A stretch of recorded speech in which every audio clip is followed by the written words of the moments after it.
everyone, and welcome back to another episode of Minecraft 101, where we talk about all the basics prior to getting into the game itself. And with that being said, let's do a quick review. I know my videos don't come out really quick like a lot of other people's, maybe once every other week, once a month sometimes.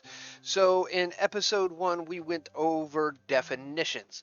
Definitions of basically things that you might hear myself and or Minecraft content creators say. Some of those were like chunks, blocks, and items are the big ones. Then in episode 2, we went over basic controls of how to move character around, how to do little stuff with inventory and stuff. That was episode 2. In episode 3, or pre-episode 3 here, before we actually get into the survival guide portion of this, we're going to go over video settings and accessibilities. There are many things that you can do. Just being Java, I will be going over Bedrock in a little bit towards the second half of this, because there is some major differences between the Bedrock and Java escape menus and video settings. So let's go ahead and start now, shall we? First thing we have is the escape menu. The basic menu looks exactly like this right here. You have the options to return the game and save and quit, which are basically everything you know. They're broke down into your advancements, your feedback, your options, your statistics, bug reports, and your open the world, now this is Java only, world to a LAN play, which means anyone on the same local area network can play in your world. So you can have friends join your world. At that point, that's when it becomes a multiplayer game, and hitting escape does not pause the game anymore. Once everyone logs out and you save and quit, it will go back to being a single player world. So where you hit escape, as you can see over here, the chickens are not moving. There's nothing going on in the background. In Java only, if you hit the escape button in single player, you will go to there. Now, advancements you can also get to just by hitting L key, as we said in the previous episode.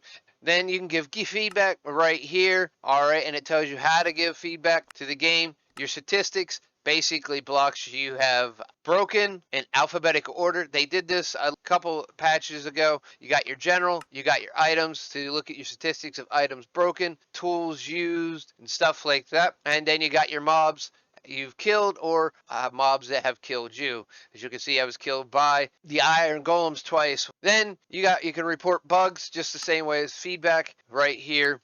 Here we have the options itself. You could change your difficulty over here in the right hand corner, as you can see right here with my mouse flickering, and then you can lock it. So you can change it from peaceful, easy, normal to hard with that, depending on how you set it up. Now if you put it on hardcore, you cannot change this. It's actually hard, and you got one life. Your field of view, as you can see in the background, this changes depending on what you look at. Now, if we look at field of view right here, and we can see there, and we go ahead and we go back to a field of view of normal. This is what it looks like. And then you can go all the way out to Quake Pro, which is 110%. And things to me look a little funky. Even drives me a little nuts. I like to keep it around 70, which 70 is normal, or 80, which gives you a little bit more view, like this. It does distort things just a little bit, but it gives you a little bit more side view overall. Now, skins customization, this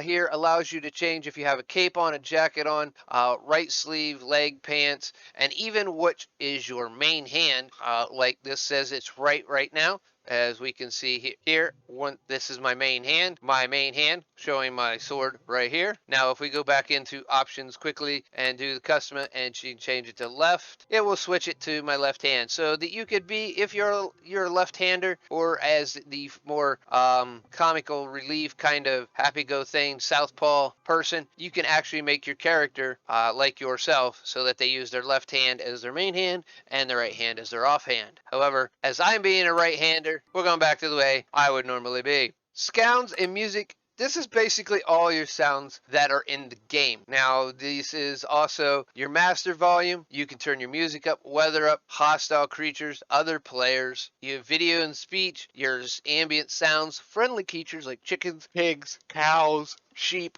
blocks when they make noises, and notebox and jukeboxes. You can turn it off. You can also use a different type of speakers. Like I use a Logitech G53 gaming headset. You can change where the sound goes overall. And these are different ones you can change. You can turn on directional audio, which basically allows, if your stuff has somewhat of a 3D sound quality, it will allow you to hear sounds from that exact direction. So this is a little bit difficult to demonstrate overall. Now, it shows subtitles. This is a very accessibility point. As you can see here, when I break things in the bottom right hand corner, that shows me that footsteps are happening and I am breaking blocks and or grass right there. It helps if you're hearing impaired, but it also helps a player out to see what might be going on around them. Like if something's getting broken and you can see the arrow, it shows you where it was broken at. That is your music and sound. Now, video settings has quite a bit of differences going on here. This is my screen resolution. This is the way I play the game as it is. 1920 by 1080 at 60 frames per bit, but you can change this to basically anything but over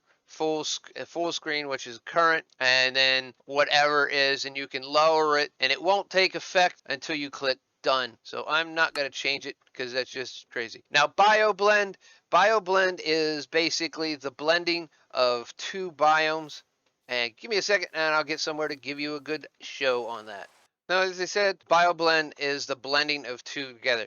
You can have a very BioBlend off, which you can see a little bit of how it's very squarey here. And you'll see that even in the trees and leaves, as you can see over there, as the savanna goes over in there and crosses between the two. You can see the difference in the leaves right there on the oak tree and right there on the acacia tree. And you can see it right there. And then you could also turn this all the way up to the max, which is really definite, and you can really see a blending between the two. Now, the biggest place you will notice this is places like swamps that go out into rivers and lakes, or in the ocean, where you actually see the difference between warm, cold. It'll be extravagant. Now, BioBlend, you could do difference. As you can see here, this is a mangrove swamp right in through here. It is considered a swamp, so it has also that. But if we go ahead and turn our BioBlend all the way down, right here, you can see with the BioBlend turned all the way down, you can see how it's very jagged along the edge, and you can see the colorization of the trees again once right over there where the mangrove swamp and the savanna actually cross over lines right there. So that is what BioBlend is overall. I like to keep it about 9977. Normally, a lot of this is just a new reinstall due to a hard drive issue. So a lot of my settings are basically back to the basics. Now, the next thing we're going to go over here is the graphic setting. It has 3 levels: fast, fancy, and fabulous. Fast basically takes the transparency out of all transparent blocks like leaves and stuff like that. They become a solid, and then things get a little more grainy. This is better if you have a low frame rate, a computer that has small amounts of RAM. The next one is fabulous. Fabulous will make things look a little bit better. Translucent blocks and or water may not appear, as you can see here. We'll go over and show you what I mean by translucent blocks in the water. And then last, we have fabulous, which the shaders are drawn for weather, clouds, particles behind translucent blocks, and water. And this may severely impact for portable devices and 4K devices. So I usually keep it on fancy. Now, to show you what I was talking about when I meant translucent blocks underwater, so here we go. As you can see here, we still have it set to fast right here, and you can see that the bubbles there. You can see the transparent block here, but once we come over here, the transparent blocks go away, and we still see them above. Now, if we change this to fancy, you will still see the same thing, pretty much. You'll see a little bit of more particles floating around, as you can see here in the water, but you still will not see bubbles through transparent blocks like glass, but you can still see mobs. And if you go to Fabulous like this, you will see the particles through Transparent Box, as you can see right here. You can see the bubbles, and you can see the bubbles above and below. The next thing we're going to go over is the render distance and also the simulation distance. In Java, these used to be the very same. With render distance, as you can see the pigs right there, I have the simulation distance basically boils down to how far away from you in chunk space the computer actually makes the AI of a mob actually work. So that includes stuff like your villagers, your pigs, sheep, cows, and any hostile mobs. Now, your render distance is how far you can see. Now, this will actually cause a little bit, and the maximum is 32 for Java, but this is as far out as you can see, as it takes a moment to load up here. And now I do have a pretty decent machine, but as you can see out there, all the way out there, even the horses and stuff, they're moving and turning, but they're not actually moving, so they're outside my simulation distance. So if I would actually turn my simulation distance up to max also, which is 32, you will see them start to move around and do more, and that really will eat up a lot of computer memory. And then if we turn it down, and Java, the way it works is if you can't see it beyond your simulation or render distance, it will actually push a cloudish type area around the edge. So you can see quite a bit of far. There are mods that you can get that will allow you to see further, but again, that is also with mods there. So I normally keep my render distance about 16, about roughly half, and then my simulation distance usually around 10 to help save on stuff like that. Now, as you can see, as we look, you can barely see, as before, you can see the nether portal that I built to go into the nether right there. You can see the Enderman or horse right there, and you can see them actually doing a little bit of movement, but they're not actually moving and doing things like they normally would. Now, since they are in my distance, the chicken is moving, the sheep are moving, the pig are moving, and that's the render distance. That's what affects your simulation distance. That's what that basically affects. Chunk builder here is this may result in holes when you're mining and you get holes and you see the error. Changing this will actually change up the way that works. This is something you have to play with to figure out what works around for you. Now, lighting is depending on how light hits stuff. It like biome blend, but for your lighting effects. So give me a second and I will show you what that means. We're going to start off with smooth lighting turned off. Again, it's a lot like your BioBlend, but for lights. And we're using a glow lichen here to show it. As you can see, it is very blocky with the light, just like BioBlend was itself when it came to other. Now, minimum, it gives you a little better. Maximum, and that's your settings. Maximum will actually make it look the best right there. As you can see, I am using glow liking in this hole because it doesn't produce a whole heck of a lot of light. But then again, if we go back here once again and we turn this off, you can see very square the areas that aren't lit very well right through here. And this could be a way to help you light areas up if that's what you need. If you're trying to make sure areas are lit well in Java, this is one way that you could actually get around and make sure things are lit up well enough that mobs do not spawn, just by simply doing little stuff like this. And this gives you light up. There will be no mob spawns within this hole whatsoever. For looks, minimum is all right. You could not see really as bad. You don't see any of the squaring, but I usually play it set with maximum. Now, frame rates basically is exactly what it says.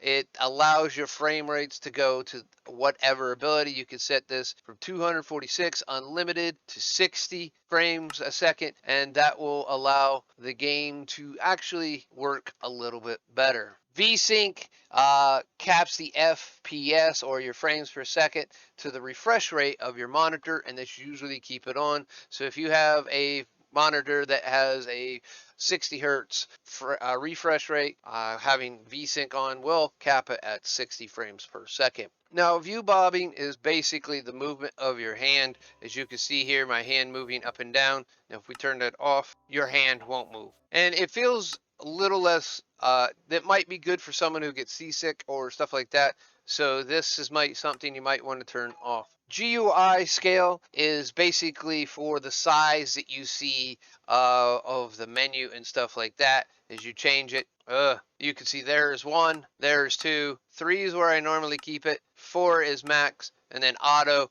we'll do an auto size. I like to keep it as big as I can, but without this scroll bar over here, so 3 it is. Well, out a big scroll bar a little bit, that's all right. The attack indicator is crosshair, or it's at your hotbar, and basically what this does is it gives you a little indicator of when you attack. Right now I have it set to off, I believe. Now if we turn it to crosshair, you can see the attack bar indicator right there below the crosshair in the middle of the screen. Now if we change it to hotbar, it'll be down by your hotbar right down there, and it's a little different indicator. You can also tell when it's in Java currently until the combat update comes through to be more like Bedrock, where you can continue to swing, but you know when it's best time to get your heaviest hit just by when the sword, also by when your sword or weapon is up. And that will allow you to get maximum damage. Clouds fancy, off, or fast all depends on how the clouds look. Now, of course, if you turn the clouds off, they won't be in the sky. I am currently at 195 on my y-axis, so I should be in clouds, as you can see over here in the left in the XYZ on my F3 screen. Now, if I turn the clouds to fast, they will render, but they will be only one-dimensional, basically. You can see them, but there will be no thickness to them. If I turn it to fancy, which I normally keep it at, yeah, they will be somewhat thick. Now, the advantage of this is you can see stuff. If you turn them off, you will actually be able to, it won't have to render the clouds. So that will be taking a little bit away from what your computer has to process and giving you a little bit higher frame rate. Also, if you're building things way up in the sky around 192 to like 195, 197 in that area, you won't have to worry about clouds clipping through if you turn your clouds off. Many people like to have their clouds off. They don't bother me, so I don't really worry about them. Your brightness level basically is how bright things are, and this is always dictated on basically stuff like caves and stuff like that. As you can, if you've watched many YouTubers or anything, when they go down in the cave, it gets very dark as it is right now. I look back here and my brightness is brighter. Now I do already have my brightness set to bright, but if I send it to moody, all right, you can barely see right here. And if I turn right here, it's almost pitch black, like if I was looking down the hall. Now I am looking down the hall and it's completely dark for you guys. Post editing, I might be able to lighten that up, but we'll see. So if we go back to, and it's a 0 to 1 bright, well, you can see here, we can actually see here where we couldn't, it was completely black. And now down in the hall, down in there, it's pretty much black for you guys. And that's why this looked like when it was at moody. The lighting is all based off what your preference overall really is. Full screen just makes it what it says. It makes the game full screen, or it puts it in window mode. I leave it on full screen. There is window mode. I prefer it on full screen to be able to see everything else. Now we're back into the water, and we're talking about particles. Particles are all these little things you see floating around in the water, that little gray square that keeps disappearing here or there. Now if you turn your particles off, it will help in your GPU. You have different levels. You have all, you have decreased, and then minimal. Minimal, you will barely see any of them. As you can see here, really don't see any. All, you now see the squares. And decreased, you won't see as many. You will still see them, but not quite as many as you would. And they won't be moving either. They'll just appear here or there, as where on all, they were moving around. I like to keep that on all just for the ambience of the particles and stuff. Your min-map level is basically Minecraft smoothing out details that are a little too harsh. So the higher the level, the more smoothing out it does. This is something to, think about when you're doing stuff. Shadows is basically if something has a shadow on it. It's only two settings, on or off. And on, as you can see, this pig has a shadow around it, even your weapon. And when you hit yourself in the F5 mode, that will also have a shadow. If we turn this off, there will be no shadow. That does help with GPU, but in turn takes a little away from the ambience of the game itself, in my opinion. I like the shadows. It kind of lets you know where things lie. As you can see, the higher away from the ground you get, the lighter the shadow actually does get too. Now, the next thing we have here is the distortion effects. The distortion effects basically the effects of distortion, like eating a nausea poison from a puffer fish, or the warping of the nether portal. As we can see here, nether portal is moving around. If we eat, we get the nausea effect right here. Now, if we turn that off, we have no warping and no nausea, no warping of the screen. We just get a little bit of yellow, the green circle that comes around indicating that we are poisoned. This would be good for those who might be also have motion sickness and stuff like that. So that is some of the effects that you can turn off right there. Entity distance shows how far the game renders out mobs, which includes hostile, passive, stuff like pigs, cows, zombie skeletons. This does not include the blocks that do not render in long distance, like chests and banners. 50% is about 4 chunks set to render distance, will help with your performance. So that basically how far out we will render stuff like this chicken that we see right there. So we have it set at 100% right now, and we turn it down to 50%. You'll see that chicken just right there just disappeared.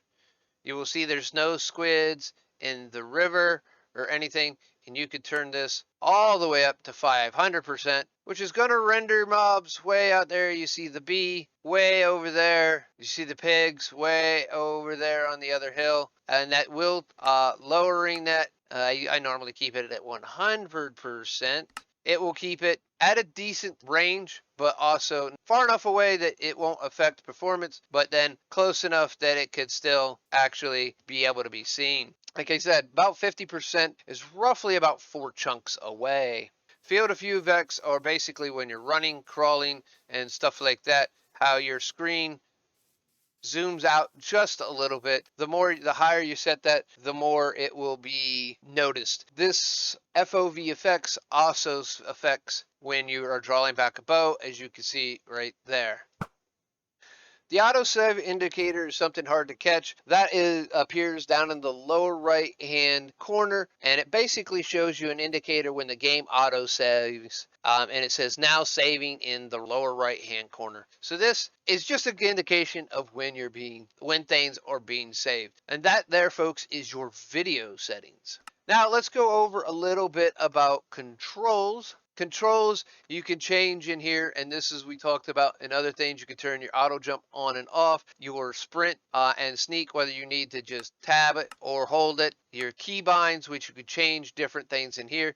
In here there's a spot for cinematic camera, which I do not have bound right now, but that allows you to press that key and it will automatically give you like a smooth moving thing. You can put up hotbar saves, hotbar loads in creative mode, highlight players and spectators, a toggle for that. Under your mouse settings, it uses your sensitivity. You can invert it. You can discrete scrolling off and touchscreen mode. If you're playing on a thing that has touchscreen, yes, Java does have touchscreen capabilities, but not many computers have touchscreens. So there is that right there. Languages right here, folks. Basically, any language that's in the world, it's in the game. And there's some other funny languages in here, like there's cat speak, and some other things that the devs have come up with to have a little fun with the game. And you can do lolcat, kingdoms of cats, right there. Basically any language that is in the world and a few that aren't are in the game. So that is that. Chat settings, this is just for when multiplayers. It tells you when your chat's shown, if there's a color, prompts on, a texture background, all this stuff is there too. You have the narrator here, which is also in accessibilities. We'll go over that when we go over in accessibilities. And this gives you the previews of when people are chatting to you and colors, and shows you a different way while it's being typed or when it's sending. So, or you can turn it off. These are all your chat accessibilities. Resource packs are just basically packs that you can load in to make things look different. Now, if you follow some other people like Pixel Riffs, who plays on Empire's SMP, they do have a texture pack that you use on there, who is made by Fail Whip or F Whip, and it has a bunch of different looks for your flowers and stuff like that. You can find many of these things on different sites and download them, and then open this and open a pack folder, and it will import it right here. Lastly, we're going to go over the accessibility settings right here. Now, narrator, I'm just going to let her talk, shall we? Narrator, narrates all button. Left click to switch to narrator, narrates chat. Narrator, narrates chat. Narrator, narrates system button. Narrator, off. Basically, whatever goes on, this is good for maybe there are some people that are site imposed that can use the narrator to be able to hear what's going on when people are actually chatting, typing in chat, when mobs are moving around and stuff like that. Overall, we did go over subtitles in the video section. It is also here in the accessibility section. Text background, basically that is the background of your text when you go to chat. Right here, this is your chat background and your text overall. This says whether you have a text background everywhere or over the chat. I leave it on the chat.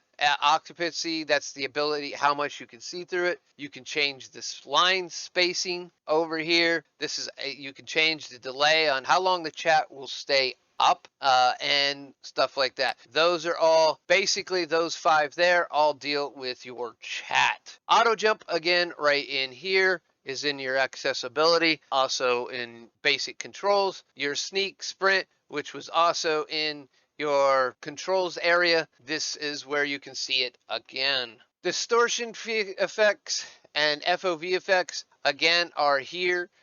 They are also in your video settings. This is another spot that they are. Second location to be able to find these. Monochrome logo, that is the logo that comes across the screen when you are loading stuff. It turns it black and white, and this could be good for people who have color blindness or stuff like that, but that's all that really affects. The hide the lighting flashes, this will prevent like flashing from lightning bolts and stuff like that, but it won't get rid of lightning bolts themselves. So the darkness pulsing is the last thing here in the accessibility, and that has to basically deal with the pulsing of the darkness that you get when you set off a shrieker or there's a warden around you. You know, you could do 100% of it going in and out, or you could do 0% where it just black. It doesn't pulse in and out. So that is what the darkness pulsing in. And then you have a little guide here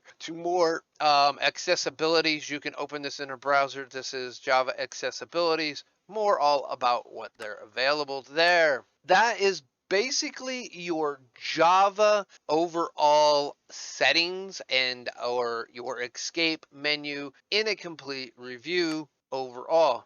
All right, everyone. Well, I thank you for sitting through this. I was going to do a video that contained both the Java and the Bedrock video settings and accessibilities and all the settings that you can get through the escape menu. But after recording this, it became a very, very long episode, and I didn't want you to have to sit through that long of an episode in one sitting. So what I have done is I have broken it up into 2 episodes. This episode is part 1.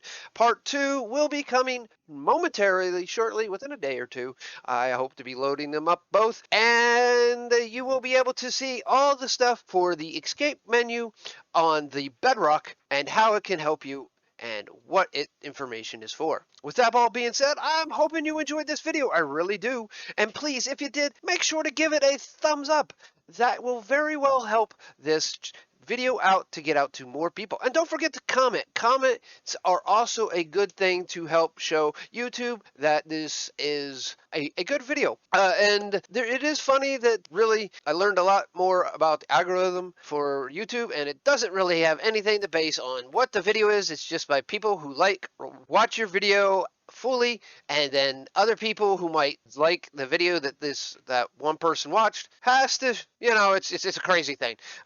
Harris Heller does a really good job on telling this, and I suggest you go over and drop over and see what he has to say. But anyways, if you're not subscribed, I really enjoy all the subscribers here and everyone that comes by and subscribe. So if you're not subscribed, please make sure to click that subscription button. And if you want instant notifications or get notifications always when I upload a new video, make sure you click that bell and changing it for some to all to get all notifications of all videos as soon as they go up. With that all being said, ladies and gentlemen, I will see you back here real shortly. Well, I'll see you in Bedrock real shortly with its video game settings. This is Great Taz saying see you soon. I'm out. Bombs away! Woo!